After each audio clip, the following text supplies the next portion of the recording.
Hey guys, welcome to our first week of June drawing video. We are going to make a chameleon.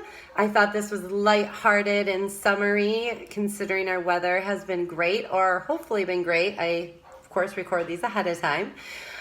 So I'm going to draw along on my wall here at home, and I have my paper ready to go, and I actually drew ahead of time this time just because I am a little bit struggling with a permanent marker instead of a dry erase board, and I love my one at school. So I drew ahead, but I'm still going to take you step by step through this chameleon. The first thing I need you to do is take your paper, which you don't have to be using this 12 by 18. You can use just any size sheet of paper you would like. I'm going to do something a little different, and I need you to fold it like a book, not a hot dog. But I want you to fold it in half like a book and lightly crease it. And I'm going to have you fold it one more time like a book, this way, so that you get this smaller rectangle of paper. Open it back up, okay? And then when you are drawing, you have basically made 4 areas to draw in. So I don't want you to trace those crease lines or anything. I just kind of want you to use them to help you figure out where to draw on your paper. Crease lines aren't my favorite thing to do with artwork, but if you end up drawing something you really love and want to put it in a frame, it's not too bad. I just kind of just try to flatten it out a little first. So, chameleon, step numero uno is to make a line that goes partially on this crease to the middle and partially on this crease about to the middle of that rectangle shape or that square shape on your paper. And then you're going to make a curved or an arc line to connect. So I'm going to start about middle of the crease here, and I'm going to go down to the middle part of my fold. And then I'm going to go over in this rectangle and stop almost midway, not quite, and connect those 2 lines with an arc, or kind of a semicircle or a curved line. Okay, so that's step number 2, or step number 1. Now you're going to make a line that goes, you're going to make the same shape, but you're going to flip it basically into the rectangle next to it. And it will not be quite as big. So what I'm going to do is extend this line a little ways out on the crease and make a curved line that goes up and not quite to the top, but a little higher than halfway. Almost like you're making pieces of pizza pie. It's good. So this is step 1 and this is step 2. Step 3 are the feet, and those are just kind of like little thumbs. That's how I explain them. So you're going to put one going down off of the body and one leg going down off of the head. Now, as you kids know, and parents, if you're watching along, you do not have to make these exactly like I am doing. If you have a different way of doing this and you've already followed this whole thing all the way through and now are rewatching, change it. Make it your own, as always. All right, step 4 is the tail. Now, the tail gets a little tricky because it's a swirly, whirly line. I'm going to start off the back body of the chameleon.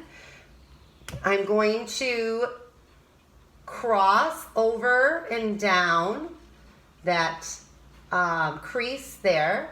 I'm going to go down, up, and I'm going to curl it in. Then I'm going to follow it out. I'm going to copy that same line a little bit of ways, and I'm going to meet it back up at the body so that I get kind of a curly tail. I have to tell you that I am using a marker I'm not familiar with.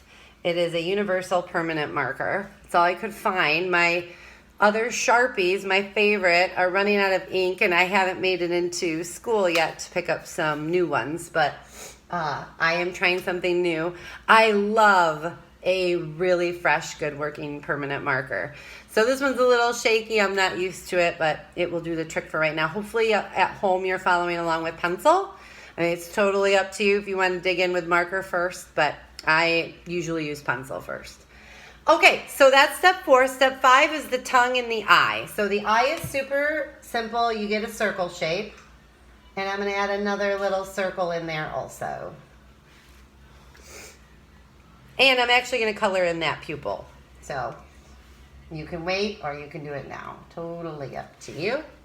And the tongue is going to kind of pop out of the head and curl up. I'm going to cross down over that crease just a little bit. Curl it up and all the way in. Little tiny chameleon floating in the air.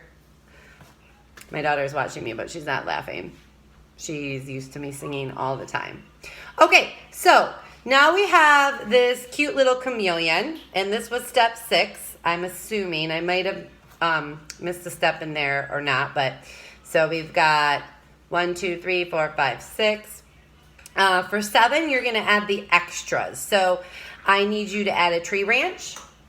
Maybe your chameleon's skateboarding or on a boat or a yacht or a kayak. But for now, I'm just going to make a tree branch, and I'm going to draw right along the crease. And then I'm going to draw the bottom of the tree branch. So this marker is not working too badly.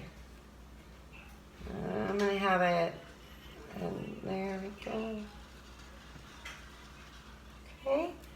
And I am also going to add some stripes to my chameleon. So in the body, I'm going to add some stripes. Yours can look different, of course. Maybe you want scales.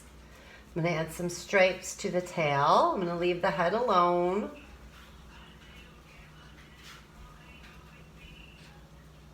All the way around. I'm also going to add some branches with leaves just to, you know, add a little more decor.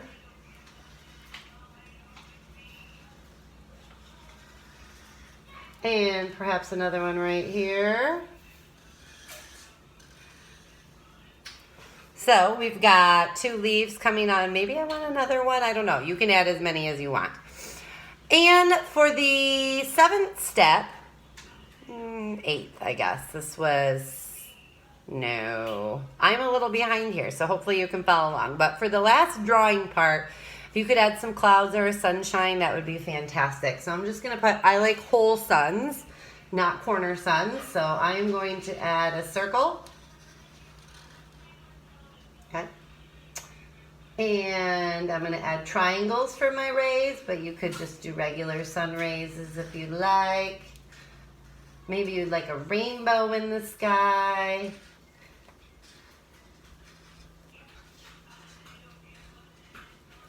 Check that out. There we go. So as you can see, I've got my super simple chameleon. And I think it was helpful to draw on the creases, and I added a few decorations. Again, you can do whatever you would like to add some extras. I am going to color this with some, I haven't decided yet. So I will show you when I'm all finished, but I'm going to fill in the whole paper. Okay guys, so I went ahead and filled in my space. I asked my daughter what she thought I should use for color, and she said watercolor. So I finished using watercolor paints, and I also used some crayon to add some kind of texture and some different values for my color. So, because with watercolor kind of had a limited palette, so which I mixed and I blended and I used my watercolor technique. So what I did was I started with the chameleon, and I added some green crayon polka dots to the head. I also added chose some rainbowish colors for the body. So I started with a red, pink, and then an orange, yellow, green, and blue, and I added some crayon line just on the edge of each of those stripes. I didn't do any other crayon except for a little on the tongue to highlight it. There's a little white crayon I used. After that, I went in with my water paints. So I started with the Chameleon, and I started with like a light green, then I added the rainbow body, and I did a light and dark green on the tail. I added different greens for my leaves, so I used a light and I used kind of a medium greenish. I went into the sun and the trees, and this is with watercolor. So what I did was I filled the space with yellow and whatever, and a little bit of orange. Now for the background, then I went in and I used some blues and some purple.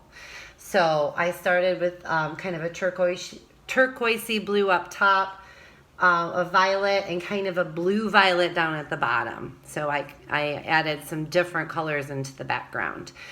After doing my background, that's when I went in and used some darker watercolor paint on top of the dried paint to add some more texture. So I used like a darker yellow, goldish color on top of my sun.